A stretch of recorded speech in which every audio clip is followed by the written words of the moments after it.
కొమ్మనాపల్లి గణపతిరావు గారి శతదినోత్సవం 7వ భాగం.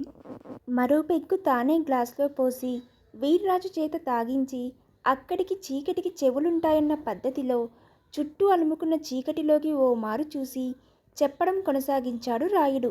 ఈ రాఘవ్ ఎవరనుకున్నారు? మీ ఉదయ్కు యూనివర్సిటీలో స్నేహితుడు, తెలివైనవాడు, ప్రస్తుతం బ్యాంక్ ఆఫీసర్ మాత్రమే కాదు, బుద్ధిమంతుడైన అబ్బాయి కూడా. ఈ బుద్ధి బెంటింగ్ ప్రభువుల కాలం నుంచి ఉందా అని మీరు నన్ను అడిగితే అవును అంటాను. ఎందుకంటే తమరి ముత్తాతలాగే రాఘవ ముత్తాత కూడా బ్రిటిష్ వాళ్ళతో మంచి సంబంధ బాంధవ్యాలు నిరసనవాడు. సతీ సహగమనాన్ని నిషేధించడంలో రాజా రామ్మోహన్ రాయ్తో కలిసి పోరాడడం మాత్రమే కాక లార్డ్ బెంటింగ్ విషయంలో సహకరించేటట్టు బలమైన ఒత్తిడి పెట్టాడు కూడా. ఆ విషయం నిజానికి రాఘవకు తెలీదు. అంతగా చదువుకోని వాళ్ళ బామ్మకే తెలీదు. చాలా ఒడుపుగా విషయాన్ని బుర్రకెక్కిస్తున్న రాయుడుకు తను చెప్పింది నిజమే అని నిరూపించుకునే ఆధారాలు లేవు. ఎందుకంటే అది నిజం కాదు కాబట్టి. అలాంటి విషయాలు నీకెలా తెలుసు రాయుడు అని మీరు నన్ను అడిగితే ఖచ్చితంగా భోజరాజు పేరే చెబుతాను. ఎందుకంటే ఈ విషయాలన్నీ సేకరించింది ఆయనే కాబట్టి. అందుకే తన రెండో కూతురు రజనీని రాఘవకు కట్టబెట్టాలని ప్రయత్నించాడు కాబట్టి. నిజమా? అబ్బురంగా చూశాడు వీర్రాజు. మరలాంటప్పుడు రాఘవకు వ్యతిరేకంగా వాల్ పోస్టర్లు ఎందుకు రాయించాడు? రాయించింది రాఘవకు వ్యతిరేకంగా కాదు, మీ అమ్మాయికి, మీకు అవమానకరంగా. అలా అయితే తన పేరు వాడుకున్నందుకు రాఘవకు కోపం రాదా అని మీరు అడగచ్చు. కోపం వస్తే వాళ్ళమ్మాయిని చేసుకుంటాడా అని మీరు గట్టిగా ప్రశ్నించవచ్చు. అది మీ మొహంలో ఆ ప్రశ్న కనిపిస్తుంది. దీనికి మరి జవాబు చెప్పాలిగా. క్షణమాగి అన్నాడు రాయుడు ఉత్కంఠగా చూస్తున్న వీర్రాజుతో. రాఘవ భోజరాజు ప్రస్తావనను తిరస్కరించాడు. ఎందుకు అని అడగరేం? చెప్పు. వజ్రాల హారం గుండె మీద వేలాడాలి కానీ కాలికి కడియంగా పెడితే అందంగా ఉండదు కాబట్టి. అవును వీర్రాజు గారు, అంత ఘనమైన గతం అతడికి ఉండబట్టే ఇంతకాలం అటు మధ్యప్రదేశ్ మొదలుకొని ఇటు బెంగాలు దాకా వచ్చిన సంబంధాన్ని తిప్పికొట్టాడు. తను మనసిచ్చిన కిన్నెర కోసం ఇంతకాలం ఎదురు చూశాడు. సాలోచనగా ఉండిపోయాడు వీర్రాజు. మరి ఇంతకాలం కిన్నెర ఈ విషయాన్ని రహస్యంగానే ఎందుకుంచింది? అసలు ఎంత గొప్ప గతం ఉంటే మాత్రం ఇంపోర్టెడ్ కార్లలో తిరిగే కిన్నెర ఈ స్కూటర్ రాఘవతో ఎలా సరిపెట్టుకోగలదని? నాకు తెలుసు వీర్రాజు గారు, ఈ విషయం కిన్నెర ఇంతకాలం గోప్యంగా ఎందుకు ఉంచింది అని మీరు అడిగితే మీరు తర్కంలోకి దిగి లోతుగా వెళితే షాక్ తింటారు. ఇప్పటికే చాలా షాక్లు తిన్న వీర్రాజు అర్థం కానట్టు చూశాడు. మీ అమ్మాయి కిన్నెర స్వతంత్ర భావాలు గల అమ్మాయే తప్ప స్వతంత్రురాలు కాదు. తండ్రి చాటు బిడ్డ. మీ అంతటా మీరు అడిగితే తప్ప ఏ విషయమూ మనసు విప్పి చెప్పలేని పసిపిల్ల. అవునని అనిపించింది వీర్రాజుకి. రాయుడు అంతగా నచ్చ చెప్పకపోగా ఒప్పుకోక తప్పేదేముంది అనుకున్నాడో. వీర్రాజు అప్పటికి జ్ఞాప్తికి వచ్చినట్టు మీసాల్ని మెలేశాడు. అందుచేత మిమ్మల్ని హంతకుడిగా ఉరికంబం ఎక్కించాలనుకున్న భోజరాజుకు ఓ బలమైన షాక్ ఇవ్వాలి అంటే వాళ్ళిద్దరినీ మీరు ఆశీర్వదించాలి. అలా చూడకండి వీర్రాజు గారు, మీరు ఈరోజు రాఘవ ప్రాణాలు తీస్తే మీరు ఉరికంబం ఎక్కేదాకా ఊరుకోనని రాత్రి ఆయన నాతో ఛాలెంజ్ చేశాడు. సమయానికి మీ అమ్మాయి వచ్చి మిమ్మల్ని కాపాడింది. ఆలోచిస్తే ప్రతి వాక్యము నమ్మదగ్గదే అనిపించడంతో తల పంకించిన వీర్రాజు అలాంటి మరో ఎత్తుని భోజరాజుపై ప్రయోగించడానికి ఏం చెయ్యాలి అని ఆలోచిస్తుండగా అన్నాడు రాయుడు. ఈ పెళ్లితో మీ అమ్మాయి ఇష్టాన్ని అంగీకరించడం మాత్రమే కాదు వీర్రాజు గారు, భోజరాజు పైన మరో బలమైన దెబ్బతీసిన వ్యక్తిగా కూడా ప్రజల్లో మీరు కీర్తిని సంపాదించుకోగలుగుతారు. ఎలాగో అర్థం కాలేదు వీర్రాజుకి. ఈరోజు మీరు ప్రాణాలు తీయబోయింది ఓ మధ్యతరగతికి చెందిన రాఘవ అనే అబ్బాయిది. ఇప్పుడు మీరు రాఘవ నల్లుడుగా చేసుకుంటే రేపు మీరు ఎలక్షన్లో భోజరాజుకు వ్యతిరేకంగా పోటీ చేయాల్సిన అవసరం వచ్చినా మొత్తం మాస్ ఓట్లు కొల్లగొట్టి రాఘవ రూపంలో మీ అమ్మాయికి వరుడునే కాక మీరు విజయాన్ని వరించిన వారవుతారు. మత్తు కాదు. రాయుడు మాటల పూర్తిగా తలకెక్కిన వీర్రాజు చాలా సమస్యలు ఈ పెళ్లితో పరిష్కారం కాబోతున్నాయన్న ఉత్సాహంతో వెంటనే సరే అన్నాడు. ఆ రాత్రి రాయుడు రాయభాయంతో ఒక్క పెళ్లి కుదరడం మాత్రమే కాదు, వారం రోజుల్లో జరగబోతున్న ఆ పెళ్లి గురించి తెలిసిన భోజరాజు గుండెల్లో రాయి పడింది. నిజమే, ఇంతకాలం అహంతో సామాన్యులను దరిచేరనీయకుండా బతికిన వీర్రాజు ఈ సంఘటనతో ప్రజల మనిషి అయిపోతాడు. రాజకీయాల్లో ఉన్న ఏ వ్యక్తికైనా ఆందోళన చెందే విషయం అది. ఈ పెళ్లి జరగకూడదు రాయుడు, జరగకుండా చూడాలి. ఒక సంచలన వార్తలా చుట్టుపక్క గ్రామాలన్నీ కిన్నెర రాఘవ పెళ్లి విషయం చర్చించుకోవటాన్ని తన మనుషుల ద్వారా తెలుసుకున్న భోజరాజు మధ్యాహ్నం రాయుడిని పిలిపించాడు పని కట్టుకొని. రాయుడు జవాబు చెప్పలేదు. అసలు ఇంతవరకు తను ఏ పెళ్లి చెడగొట్టిన దాఖలాలు లేకపోయినా పని కట్టుకొని తను పిలిపించి ఈ విషయం ఎందుకు చెబుతున్నది అర్థం కాలేదు. దానివల్ల మీకు నష్టం ఏమిటి? కీర్తి తన కూతురు కోరిన ఓ మగాన్ని అల్లుణ్ణి చేసుకుంటూ ఖర్చు లేకుండా గొప్ప పరపతిని సంపాదిస్తున్నాడు. వచ్చేసారి నేనే పోటీ చేయాలనుకుంటున్నాను కాబట్టి ఇది నాకు చాలా ప్రమాదం రాయుడు.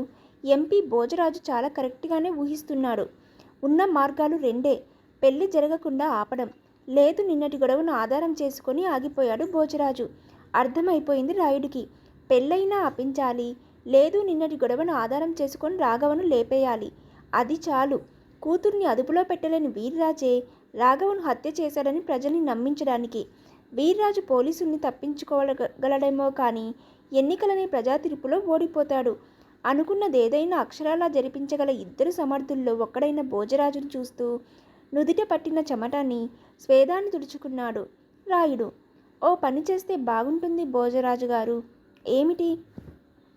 రాఘవతో కిన్నెర పెళ్లి ఆపించడం కన్నా మీ రెండో అమ్మాయి రజనీకి రాఘవతో పెళ్లి జరిపిస్తే సరి. భోజరాజు బుక్కిటి ముడిపడింది. అలా అయితే వీర్రాజు గారు దక్కించుకోవాల్సిన కీర్తి మీరు సాధించినట్టు అవుతుందిగా. భోజరాజు ఆలోచించేవాడేమో. ఆయన పెదవులు మృదుగా విచ్చుకున్నాయి. కానీ అదెలా సాధ్యం రాయుడు? సరిగ్గా 7 రోజుల తరువాత, అంటే ఈ నెల 12వ తేదీన పెళ్లి జరిపించాలని వీర్రాజు నిర్ణయించేశాడుగా. జరగదు భోజరాజు గారు, 12వ తేదీన పెళ్లి జరగదు. జరగకుండా నేను చూస్తాను, హామీ ఇచ్చాడు రాయుడు. సంతృప్తిగా చూశాడు భోజరాజు. అన్నమాట నిలబెట్టుకోవడంలో రాయుడంత ఘనుడో భోజరాజుకు తెలుసు. సాలోచనగా బయటికి నడిచాడు రాయుడు. వారం రోజులు విశ్రమించొచ్చు ప్రస్తుతానికి. ఆ తర్వాత రాఘవ నా అల్లుడు కావాల్సిన అవసరం లేదు. అలా వెనక్కి జరిగిన పెళ్లిని ఆసరాగా చేసుకొని రాఘవను లేపేస్తే ప్రజల దృష్టిలో వీర్రాజు మరింత దిగజారుతాడు. కూతురి బలవంతంపై వారంలోగా పెళ్లికి అంగీకరించిన వీర్రాజు ఆ తర్వాత కావాలని పెళ్లిని వాయిదా వేసి రాఘవను హత్య చేశాడని బలంగా ప్రజల్ని నమ్మించే ప్రయత్నం చేయొచ్చు. అసలు సిసలైన రాజకీయ దక్షతను ప్రదర్శించిన భోజరాజు రాయుడికి ఆ పని పురమాయించి వారం రోజులు విశ్రమించేవాడే. కానీ పార్లమెంట్లో అవిశ్వాస తీర్మానాన్ని ఎదుర్కోవడానికి ఎంపీలంతా ఢిల్లీలో అర్జెంటుగా సమావేశం కావాలని అధిష్టాన వర్గం నుంచి ఆదేశాలు అందడంతో ఢిల్లీ వెళ్ళిపోయాడు మరుసటి రోజే. రాయుడు ఇచ్చిన మాట నిజంగానే నిలబెట్టుకోవాలనుకున్నాడు. అందుకే ఉదయమే వీర్రాజు ఇంటికి వచ్చాడు. అమ్మాయికి అంగీకారమే అని తెలిసింది రాయుడు. అందుకే అనుకున్న రోజుకు పెళ్లి జరిపించాలని నిర్ణయించుకున్నాను అన్నాడు వీర్రాజు. ఒక మంచి పని చేయడానికి వారం దాకా ఎదురు చూడాల్సిన అగత్యం లేదు వీర్రాజు గారు అన్నాడు రాయుడు నెమ్మదిగా. అదేమిటి? ఒక్కగానొక్క కూతురు, ఎంత ఆర్భాటంగా చేయాలి? ఏర్పాట్లకు వారం రోజులు అవసరం కాదు. ఇప్పటికే మీ సహృదయతని గురించి ప్రతి గ్రామంలోనూ ప్రజలు విడ్డూరంగా చెప్పుకుంటున్నారు వీర్రాజు గారు. మీరు తలుచుకుంటే ఏర్పాట్లు చేయడానికి వారం ఎందుకు, 2 రోజులు చాలవు. రాయుడు ఎందుకు ఇలా మాట్లాడుతున్నది ఆయనకు అర్థం కాలేదు. మీరు తీసుకున్న నిర్ణయానికి భోజరాజు ఎంత ఆందోళన చెందుతున్నది మీకు తెలీదు రాయుడు గారు. ఓ పంచాయతీ బోర్డు నెంబరు చెప్పారు. ఏంటి? భోజరాజు గారు ఢిల్లీ వెళ్లారు. అధిష్టాన వర్గం తాకీదుపై అవిశ్వాస తీర్మానంలో ఏ అధికార పార్టీ ఏ క్షణంలో అయినా పడిపోయేటట్టుంది. అంటే ఎన్నికలు మనం అనుకున్న గడువుకు ముందే జరిగే అవకాశం ఉంది. కాబట్టి మీరు ఆలస్యం చేయకుండా 2 రోజుల్లోనే పెళ్లి జరిపించడం మేలు. భోజరాజు ఆలోచనను రాయుడు బయటపెట్టలేదు. బయటపెట్టడం ఎంత ప్రమాదమో తెలుసు. కాబట్టి 7వ రోజున పెళ్లి జరగకుండా చూస్తానన్న రాయుడు అంతకు ముందే పెళ్లి జరిపించాలని వీర్రాజుని ఇలా ప్రోత్సహిస్తున్నాడు. కేంద్ర ప్రభుత్వం పడిపోయాక ఎంపీగా కాక మామూలుగా భోజరాజుగా వెనక్కి తిరిగి వచ్చిన భోజరాజు వస్తూనే ఇక్కడి పరిస్థితులకు షాక్ తినాలని, మీకు బ్రహ్మరథం పడుతున్న ప్రజల్ని చూసి కంగారు పడాలన్నా మీరు ఆలస్యంతో అమృతం లాంటి అవకాశాన్ని విషపూరితం చేసుకోకుండా పెళ్లి వెంటనే జరిపించడం నయం. వీర్రాజు ఒప్పుకున్నాడు. కిన్నెర రాఘవల పెళ్లి 2 రోజుల్లో జరిపించడానికి నిర్ణయం తీసుకున్నాడు. పెద్ద పెద్ద వాళ్ళను రప్పించడం కన్నా పేద ప్రజల్లో గౌరవాన్ని దక్కించుకోవడం ప్రస్తుత కర్తవ్యం అన్న ఆలోచనతో ఏర్పాట్లు ప్రారంభించాడు. వెంటనే నవ్వుకున్నాడు రాయుడు. తన మాటను నిలబెట్టుకున్నాడు. భోజరాజుకు ఇచ్చిన మాట ప్రకారం పెళ్లి 7వ రోజున జరగకుండా చూశాడు. అతడి ఆలోచనలకు నేపథ్యంలా దూరంగా రాముడి కోవెల ముందు జయగంటలు వినిపిస్తున్నాయి. ఏమిటి? 2 రోజుల్లోనే పెళ్లి జరిపిస్తున్నాడా? గావు కేకలా అరిచాడు భోజరాజు. ఎందుకు ఇలాంటి నిర్ణయం తీసుకున్నాడు? రాయుడుకు తెలుసు భోజరాజు ప్రస్తుత రాజకీయ పరిస్థితుల దృష్ట్యా ఢిల్లీ విడిచి రాలేడు. అందుకే సాయంకాలం 5 గంటలకల్లా అనకాపల్లి టెలిఫోన్ ఎక్స్చేంజ్ పని కట్టుకొని ఢిల్లీ ఏపీ గెస్ట్ హౌస్కి ఫోన్ చేసి మరీ చెప్పాడు. అర్థం కావడం లేదు భోజరాజు గారు. మీకు ఇచ్చిన మాట ప్రకారం 7వ రోజు పెళ్లి జరగకుండా చూడాలనుకున్నాను. ఆ రోజు కన్నా మరో 10 రోజుల్లో మంచి ముహూర్తం ఉందని చెప్పి 12వ తేదీన పెళ్లి జరిపిస్తే మామకు గండమని మహా గట్టిగా నమ్మించాను. కానీ మీరు ఊళ్ళోకి అడుగు పెట్టేసరికే ఓ షాక్ ఇస్తానన్నాడు. ఇదిగో ఇలాంటి నిర్ణయం తీసుకున్నాడు. భోజరాజు నిస్సహాయ స్థితిలో ఏం చేయాలో తెలియక నలిగిపోతున్నాడని తెలుసు. అక్కడ ప్రభుత్వం పరిస్థితి ఏమిటి భోజరాజు గారు? నీ బొంద అరిచాడాయన. నేను ఎక్కువ బాధపడుతున్నది మన ఊరి పరిస్థితి గురించి రాయుడు. నేను వచ్చేదాకా పెళ్లి కాకుండా ఆపించే అవకాశం లేదా? కష్టం భోజరాజు గారు. ఈ వారం రోజుల్లో దేశంలో ఎలాంటి పెళ్లిళ్ళు జరిపినా శిక్షార్హులు అవుతారని మీరు ఓ ఆర్డినెన్స్ పాస్ చేయిస్తే తప్ప వీర్రాజు గారు ఆగేటట్టు లేరు. మరేదన్నా చెప్పు రాయుడు. చెప్పి వాడిని ఒప్పించు. కష్టం సార్. ఎందుకంటే అది నా పరిమితికి మించిన పని కాబట్టి. మీకు మాటిచ్చాను. 7వ రోజున పెళ్లి ఆపించాను. కానీ ఇప్పుడు జరిగే ఈ పెళ్లిని ఆపించాలి అంటే మీరే అర్జెంటుగా రావాలి. కుదరదు రాయుడు. కుదరదు అంటే కుదరదు. భోజరాజు రొప్పు స్పష్టంగా వినిపిస్తుంది. అయినా పెళ్లి కాగానే సంబరం కాదుగా. ఆ మాట భోజరాజు ఎందుకన్నా కానీ ప్రస్తుతానికి తన మీద ఒత్తిడి తీసుకురాకుండా తనను తాను కాపాడుకున్న రాయుడు మంచి మాట అన్నారు. మరి ఫోన్ పెట్టేస్తున్నాను అన్నాడు. ఫోన్ క్రెడిల్ చేశాడు. ఓ బాధ్యత తీరిపోయింది. ఇప్పుడు తను మామూలుగా ఇద్దరికూ ఆత్మీయుడే. ఇక్కడ రాయుడు ఇలా మాట్లాడుతున్న సమయానికి అనకాపల్లి నూకాలమ్మ గుడిలో నుంచి కిన్నెర బయటకు వచ్చింది. నిజానికి కిన్నెరకు గుడులు గోపురాలకు వెళ్ళే అలవాట్లేదు. మంగ వెళ్ళమని ప్రోత్సహించింది. ఒకవేళ దేవుడే కరుణించి ఉండకపోతే ఆ రోజు రాఘవ బ్రతికేవాడు కాదు. ఎందుకో అది నిజమనిపించింది. ప్రపంచంలో చాలా సంఘటనలు యథాఫలంగా జరిగేవే అని ఇంతకాలము కిన్నెర కూడా నమ్మేది. రాఘవ పరిచయం మొదలుకొని పెళ్లి దాకా సాగిపోవడం అన్నది దైనికమే అనిపించింది. బహుశా తను చూసిన వ్యక్తుల్లో రాఘవ కన్నా అందగాళ్ళు ఉన్నారేమో కూడా. కానీ ఎవరూ ఆకట్టుకోలేకపోయారు. పెళ్లి చూపులో రాఘవ కన్నా తెలివైన యువకులు వచ్చి ఉండొచ్చు, కానీ రాఘవ అంత తెలివైన వ్యక్తిగా ఒక్కరూ కనిపించలేదు. పెళ్ళనేది స్వర్గంలో నిర్ణీతమయ్యేది అని అప్పుడు అనిపించింది. అందుచేత స్వర్గం దేవుడికి సంబంధించింది అయినప్పుడు ఓసారి అమ్మవారిని దర్శిస్తేనేం అని హఠాత్తుగా మనసు ప్రోత్సహిస్తే ఉన్న పలానా బయలుదేరి ఇటు వచ్చింది. మరికొన్ని రోజుల్లో తను రాఘవ భార్య కాబోతుంది. రోజులెక్కడా, గంటలేగా. తనను పెళ్లి కూతుర్ని చేశాక బయటికి కదిలే అవకాశం ఉండదు. పెళ్ళయ్యాక రాఘవతో తప్ప ఇక తనకు ప్రపంచం ఉండదు.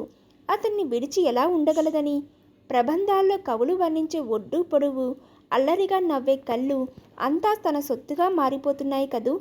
ఆలోచిస్తూ గుడి ముఖద్వారం దాటుతున్న కిన్నెర అప్పుడు చూసింది ఆవరణలో దిగుతున్న భవ్యను. చేతిలో పూల సజ్జతో భవ్య కూడా కిన్నెరను చూసింది. అంతే కాకతాళీయంగా. భవ్య మొహమే అలా ఉంటుందో లేక భవ్య ఎప్పుడు ప్రసన్నంగా ఉంటుందో కానీ భవ్య ముఖానికి ఆ ప్రసన్నత మరింత అందాన్నిస్తున్నట్టు అనిపించి కిన్నెర చాలా అసూయపడింది. ఆ మాటకొస్తే భవ్య కన్నా కిన్నెరే అందమైనది. కిన్నెర మొహంలో అహం మైనస్ అయిపోతే మిస్ ఆంధ్ర మాత్రమే కాదు, మిస్ ఇండియా అంత సౌందర్యం సొంతం చేసుకున్న ఆడపిల్ల ఉంటుంది. భవ్య నవ్విందో లేక అలవాటుగా ఆమె పెదవులు విచ్చుకున్నాయో కానీ కిన్నెరకు మండిపోయింది. తల తిప్పుకొని వెళ్ళిపోయినా బాగుండేది. కానీ కిన్నెర దృష్టిలో అలా వెళ్ళిపోవడం ఓటమి.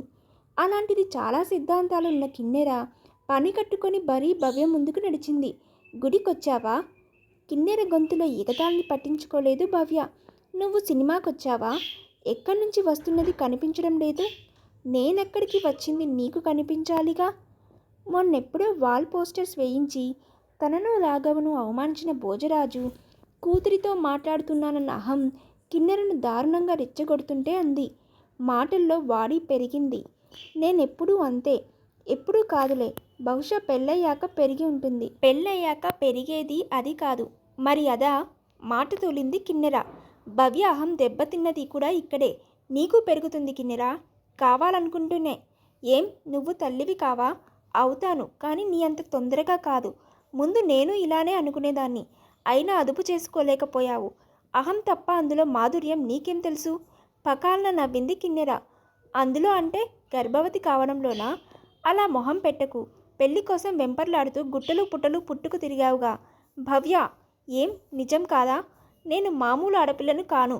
కాకపోతే 100 మందిని కాదన్న దానివి ఇతన్ని వెంట ఎందుకు పడ్డావు? కిన్నెర నిగ్రహించుకోలేకపోయింది. నేనేం వెంట పడలేదు. పోనీ వెంట తిప్పుకున్నావు. అవును, దాన్ని మొగుడి కోసం తప్పించిపోవడమే అంటారు. కావాలంటే ఈ క్షణంలో సైతం ఈ పెళ్లి కాదనగలను. ఆ పాపం నాకెందుకు? భవ్య, ఏం నువ్వు కానీ మీ అయ్య కానీ తొందరపడి 2 రోజుల్లో పెళ్లి నిశ్చయం చేసింది ఇందుకే కదూ? కాదు, ఇప్పటికే నీకు నెల తప్పినందుక? భవ్య, అరవకు. అంతా అలాగే అనుకుంటున్నారు. ఎవరేమనుకుంటే నాకేం? కరెక్టే, పెళ్ళంటూ జరిగాక మూసుకుపోతుందిగా. ఏంటి, ఇప్పటికే నీకు నెల తప్పిన విషయం? కిన్నెర అహం సింహంలా జూలు దులుపుకుంది. శివంగిలా పైన పడాలన్న ఆవేశం. మీ నాన్న చెప్పాడా? ఓ ప్రభంజనంలా ఓ అడుగు ముందుకు వేసింది. ఎవరు చెబితేనేం? అది నిజం కాదా? కాదని నిరూపించుకుంటే ఏం చేస్తావు? సాటి ఆడపిల్లగా సంతోషిస్తాను. భవ్య మాట మరల్చడం లేదు. తొందరపడి మాట తూలి తప్పు చేశానని బాధపడడం లేదు.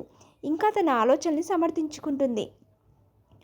అయినా ఈ విషయానికి ఎందుకంత రగిలిపోతావు కిన్నెరా? ఇప్పుడు కాకపోయినా పెళ్ళయ్యాకైనా నెల తప్పడం తప్పు కాదుగా. మాట మార్చుకు భవ్య. నేను ఇప్పటికే నెల తప్పానన్నావు. ఇప్పుడు ఎలాగో నెల తప్పక తప్పదంటున్నావు. కిన్నెర ఆవేశం ఇంకా ఉధృతమవుతుంది. నువ్వనేదేమిటి? అడిగింది భవ్య సీరియస్గా. నువ్వన్న మాట ఉపసంహరించుకో. అసంభవం. నేనేమిటో తెలియక మాట తూలావు. మర్యాదగా మాట మరల్చుకో. కుదరదు.